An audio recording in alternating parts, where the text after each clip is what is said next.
gear sunk to the bottom of the ocean, okay? We've got buoys connected to that. The main buoy is going to be the diver buoy. That's connected directly to the gear. That diver buoy is going to have our boat information on it. That way we can identify it and other vessels can identify it too. That's how people do that. Then there's going to be a secondary buoy that trails away from that, spinning with the currents and the tides, right? Our job is going to be to retrieve those lines, to throw this grapple between them, bring those lines to the boat, put them in one of our 3 blocks right here, and bring that gear on board, okay? But what I want you guys to do is get over here and get your best, deadliest catch pose, all right? Get your hip against the rail. You're not friends with Captain Dave right now. He's had you out here for 24 hours straight. You haven't even had a damn sandwich, okay? All right, get that look off into the distance. Although there are select few that are probably going to get that Gucci purse hook look. I look pretty good like this, don't I? That's right. Listen, here's the most important part of the hook. Don't throw it, and here's why. If it gets wrapped around you or anything, it takes 3 seconds for this thing to get back to the propellers, and it'll take 3 seconds for you to get back to the propellers after that, all right? It's very serious. Just pretend you're throwing the hook.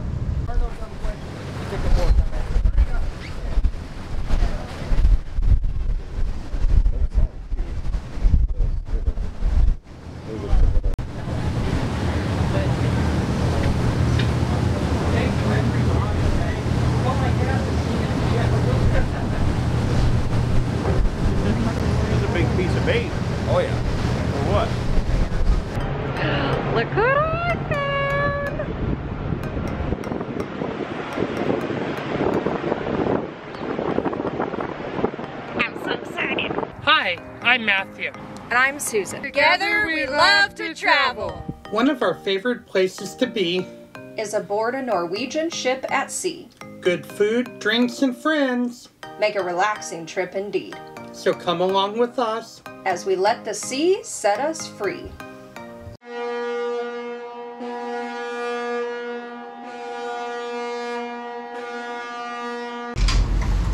So what we have right now, we set one of these just like this yesterday.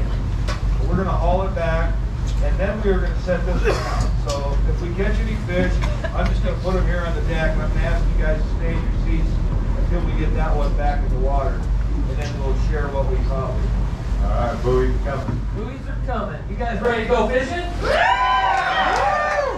All right. Do you guys know the difference between fishing and actually catching fish? Okay. Good group. Good shot, Big D. According to David, it's about 30 miles of ground line. Yeah, that's what. All right. First thing he's going to do, he's going to coil his buoy line up, and then we're going to catch all the hooks and line in a tub. And that in itself, when you're doing a 40 tub set, you're going to have tangles in it. It's quite a ways behind us, Dave. Let's see if it catches up. Oh yeah, that's not bad. Still a little behind us, but it's catching up. It's coming up nice. Tight? Yeah, it's not coming up nice now. Pop it out, Dave. Popping it out. Straight up and down, you got it? All right, put it back. Back in.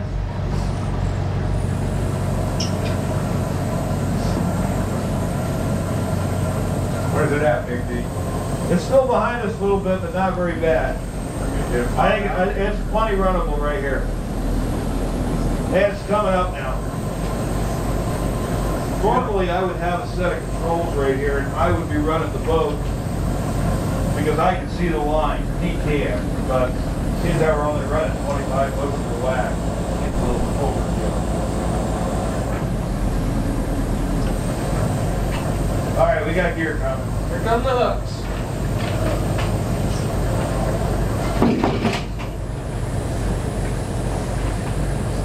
You sure you baited that thing?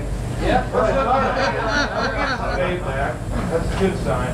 There is a thing down there called the sand flea, and if you set the gear at the wrong time, they will strip every piece of bait off of this. Well, welcome aboard. Yeah, he's got it.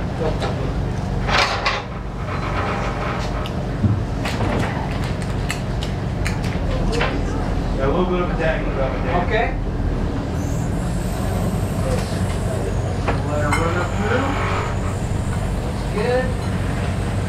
I actually never called them tangles till I got on here. But what I used to call them, I'm not allowed to even say.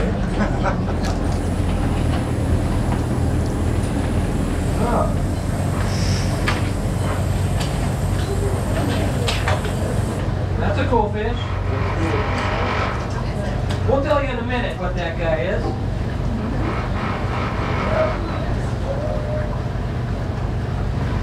All right, coming up. Coming up.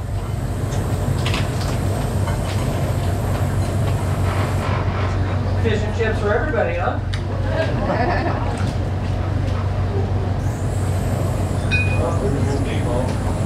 We'll let Nemo go.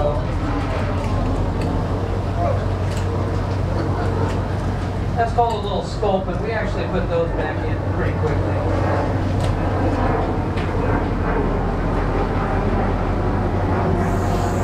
Oh, we're gonna put this one back. You got something? Oh yeah.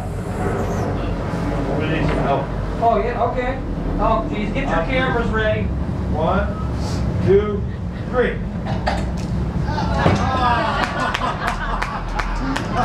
Steelhead. He booed. Come on. I don't know why we always catch a steelhead on the last hook. Very consistent fishing. Ready when you guys are. We're ready. We're This ready. is gonna go out pretty fast. You guys let it go when you're ready. Going over.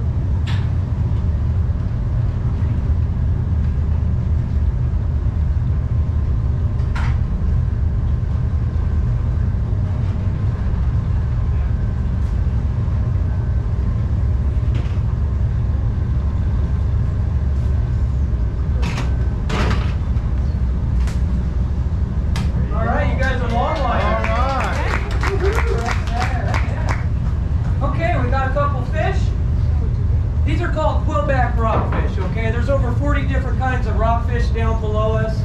This is the most prevalent one that we catch on tour. The quillback. Now that's its defensive mechanism. These are like hypodermic needles, okay? Fish are going to attack other fish from behind when they're feeding. They're going to get a mouthful of those quills if they do. Now listen, there's a little bit of poison in those quills. It's not enough to kill you, but it's going to greatly enhance your fishing experience for the rest of the day. It's a burn and it's a throb, let me tell you. Now, these guys have a wonderful white meat in them. I like them better than halibut. Very consistent meat. It's always the same size. They're pretty bony fish though, so you don't get much out of them. But if you get rockfish tacos on your Alaska journey, there's a good chance it's going to be one of these guys right here, okay? Now, this is part of that 5% that we cannot throw back. They come up off the bottom. They don't have a way to regulate their breathing as they come up, and they get in the bends. So this guy, he's got a future as bait, okay? Circle of life, you guys. Aha! Now, Big D has Hydrolegis colii. I know that's a fancy word, but it's Latin for water hare. Kind of looks like a bunny in the front. It's got a rat tail. We actually call them the rat fish, okay? Now, this is a cartilaginous fish. They don't have bones in them. It's like a shark in that regard. And they've been unchanged since the beginning of time, is what we're told by scientists. Now, they are a bottom feeder. And probably the most important thing I can tell you about the ratfish is that they are immune to all diseases that other fish get in the water. So scientists are all over these guys trying to figure out what that key is, see if they can apply it to us. You guys have ratfish where you are? Do you have catfish where you are? Yeah, that's why you don't have ratfish. All right, well, let's go ahead. Oh, you guys reeled you right in on that. We got sea lions, we got sharks, we got us. We're one of those predators that goes gill netting for those things, right? But what we're going to try to look for is whales, okay? We never know if we're going to find them. We got a little bit of time to do it. This is not a whale watching tour. If we do find one, it's going to be a bonus, okay?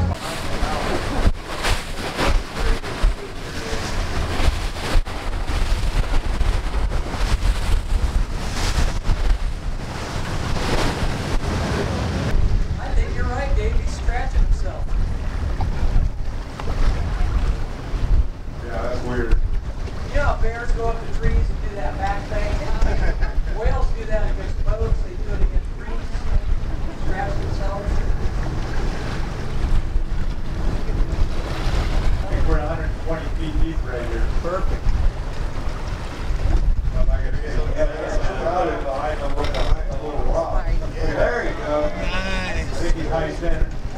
You might be stuck.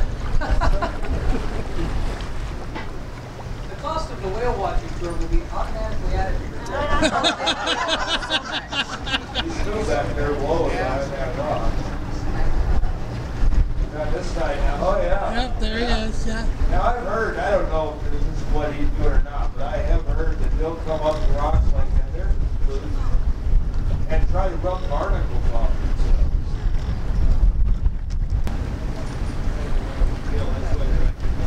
And that was a sperm whale, correct? It's a sperm whale, yes. We can tell by the color and the shape of that back. The humpback will be more gray and have more of a hump on the back, and then the killer whales, of course, they're all together.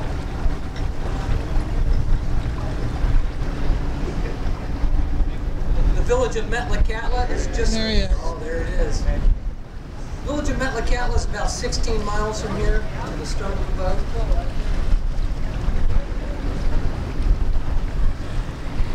I think you're right, Big D. He's a barnacle scratcher. Okay. All right, we're going to move on to the next thing. Is that right, Cap?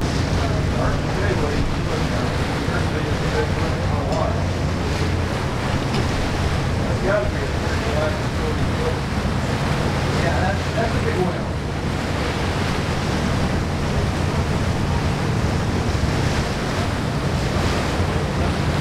Right now, take time. He's going the other way in here. Right there. You the Eagles.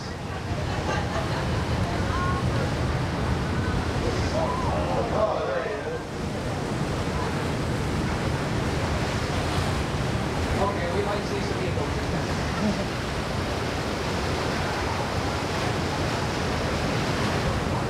I think the most exciting thing I can tell you about these birds, they were taken off the dangerous species list in 2007. They're still protected. They're the national bird.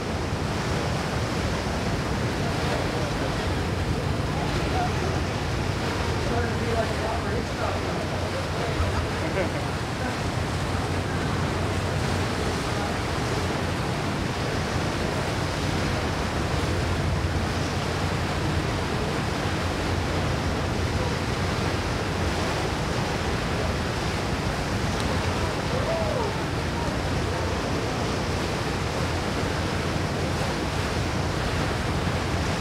Anybody know what you call a large gathering of eagles like this? A large gathering of eagles. I heard fabulous. Oh, she got it. On location. Cool. You're the first person to send it. You just Google that. Okay, just making sure.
But the water should feel like this for the rest of the day. Did you just catch one? Oh yeah. That's a Seattle Seahawk.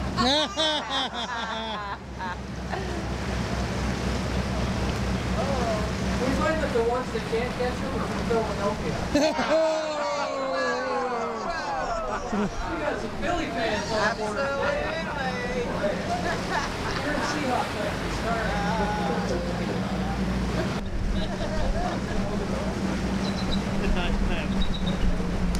I'm not seeing any juveniles yet. If you see one of those eagles that doesn't look like the rest, that will be a juvenile. It doesn't have a white on it.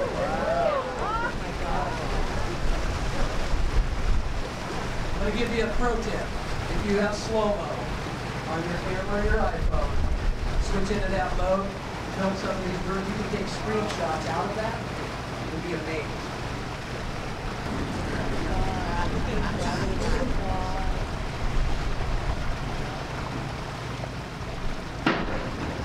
Bet you didn't know you were going to get the best eagle show in the world.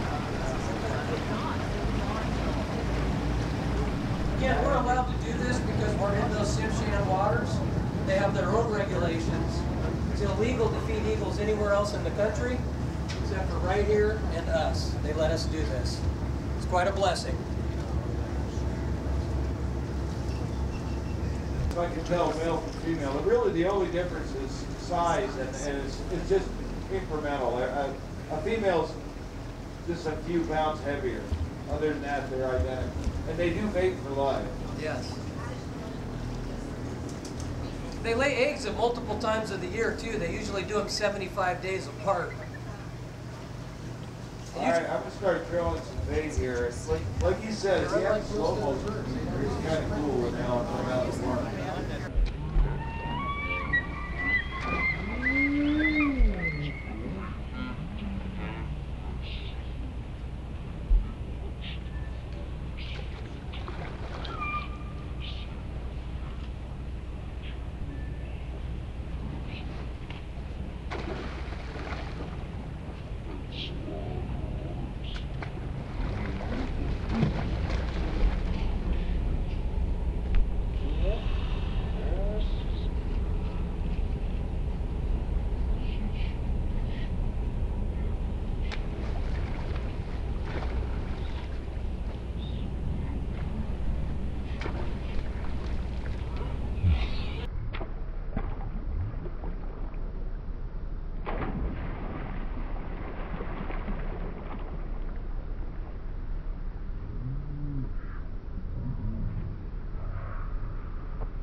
I'm going to see if I can bring one down.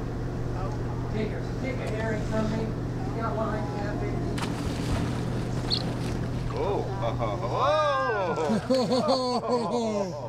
Put one in my mouth. I think I can get a picture of the eagles in that tree. Oh my God,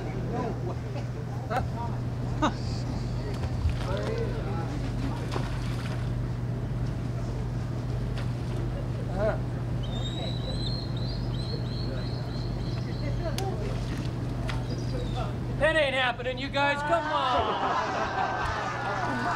Got you twice now.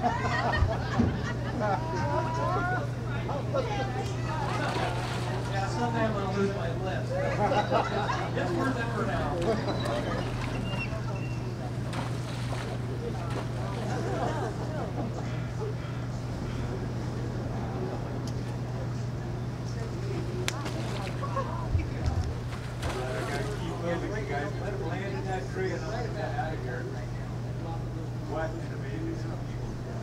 He has fixed pretty good skills now.